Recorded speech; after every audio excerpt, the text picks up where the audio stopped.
Perbandingan efektivitas PSBB yang diterapkan Jokowi versus lockdown versi Anies. Ditulis oleh Manuel Mawingkang di Siver.com. Halo, apa kabar? Bertemu lagi di channel Daily News bersama Suara Rahma. Suara-suara sumbang mulai menyasar kepada Joko Widodo dalam munculnya klaster-klaster di Indonesia dalam kasus positif COVID-19 yang melanda dunia ini. Bukan hanya pemuja Anies, tapi pendukung Jokowi juga menyayangkan keterlambatannya Jokowi dalam menangani COVID-19 di tanah air. COVID-19 adalah sebuah virus baru yang begitu viral menyebar di seluruh dunia. Meski banyak yang mencurigai bahwa COVID ini lahir dari Amerika, namun Cina memang menjadi tempat pertama virus ini heboh. Banyak orang yang membandingkan kecepatan Cina, Wuhan dalam melakukan lockdown pada tanggal 23 Januari 2020 dengan Indonesia yang seharusnya bisa segera melakukan karantina wilayah. Mereka menghajar Jokowi seolah-olah beliau tidak melakukan dan diam-diam saja terhadap hal ini. Bahkan saat ini pun mereka masih mengatakan bahwa PSBB ini bukan murni ide dari Presiden Joko Widodo, melainkan oleh Anies Baswedan. Ketika korban sudah bertambah banyak, seolah-olah Presiden Joko Widodo manut dan menyetujui PSBB. Apakah betul narasi-narasi deifikasi Anies bisa dipertanggungjawabkan? Mari kita simak faktanya. Apakah betul PSBB dilakukan oleh Jokowi karena disetir oleh Anies Baswedan? Untuk menjawab pertanyaan ini, kita harus membedakan dua terminologi. Pertama adalah lockdown atau karantina wilayah. Kedua adalah PSBB alias social distancing. Lockdown atau karantina wilayah adalah sebuah kebijakan yang dikerjakan oleh pemerintah untuk menutup akses keluar atau masuk wilayah tertentu. Seperti di Wuhan, yang terjadi adalah lockdown atau karantina wilayah. Otoritas Cina menutup Wuhan dari segala kegiatan keluar masuk untuk menekan angka penularan COVID-19. Lantas, awal-awal COVID-19 menghajar Wuhan, lockdown sebetulnya justru memberikan efek peningkatan gila-gilaan terkhusus di kota Wuhan. Naiknya gila saat lockdown. Wuhan adalah ibu kota provinsi Hubei dan data yang saya berikan adalah grafik jumlah pasien positif COVID di provinsi Hubei. Lihat angkanya, data sebagai berikut. Tapi, karena memang infrastruktur kesehatan di Wuhan sudah sangat memadai, dalam waktu 3 minggu atau sebulan lebih, sudah tidak ada penambahan lagi. Kalau bicara tentang apa yang diinginkan Anies, ia menginginkan hal seperti ini dilakukan segera di Jakarta.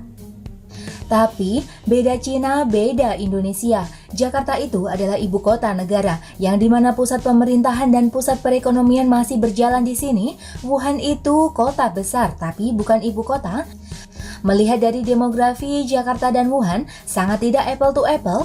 Jakarta kepadatan penduduknya gila, sangat tinggi. Bayangkan kalau lockdown, Jakarta akan lumpuh. Bisa-bisa mati semua itu penduduk. Anies kena COVID.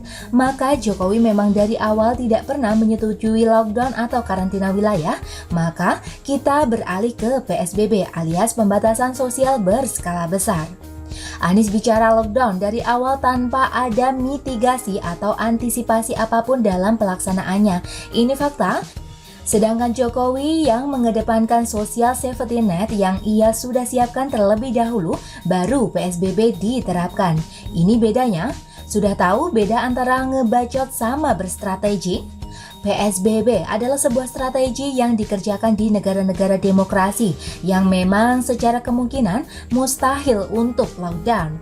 Negara demokrasi sistemnya begitu terbuka, suara rakyat dan DPR akan berisik menghantui Jokowi jika ia mengerjakan lockdown. Maka jalan satu-satunya yang paling mungkin untuk dikerjakan adalah PSBB. Pembatasan, ya, bukan penghentian.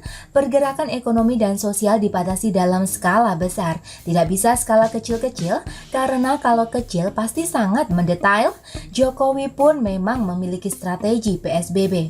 Maka, PSBB secara sederhana bisa dikerjakan dalam 3 aspek yang sudah disebut oleh Jokowi. Pertama, kerja di rumah. Kedua, ibadah di rumah. Ketiga, belajar di rumah. Indonesia adalah negara yang besar, tidak mungkin melakukan karantina wilayah. Apa yang saya lihat dari motivasi Jokowi dalam melakukan PSBB adalah menekan penularan COVID-19 secara efektif dan tidak main-main. Dan terbukti saat ini, kurva sudah mulai optimistis. menunjukkan bahwa penambahan mulai stagnan dan diharapkan beberapa hari ke depan sudah turun. Artinya, kebijakan setiap negara tidak bisa kita bandingkan segitu saja. Apalagi negara komunis dibandingkan dengan negara demokratis. Kalau negara komunis jauh lebih mudah mengatur warganya. Para pengusaha bisa diwajibkan untuk menyuplai makanan-makanan atau bala bantuan untuk menekan COVID. Sedangkan negara demokrasi punya banyak hal yang beririsan satu sama lain. Artinya, kalau ada yang mengatakan Jokowi telat mungkin bisa urus visa ke Cina, kebijakan Jokowi sudah sangat bijak. Sekarang ada seseorang anak bangsa mulai memberikan secercah harapan. Apa itu? Terapi plasma konvalesen. Dan bagaimana menurut Anda teman-teman? Silakan tulis komentar di bawah ya. Jangan lupa like, subscribe, dan share ke media sosial Anda. Artikel ini bisa dilihat secara lengkap di halaman siwer.com. Terima kasih sudah menyaksikan channel Daily News.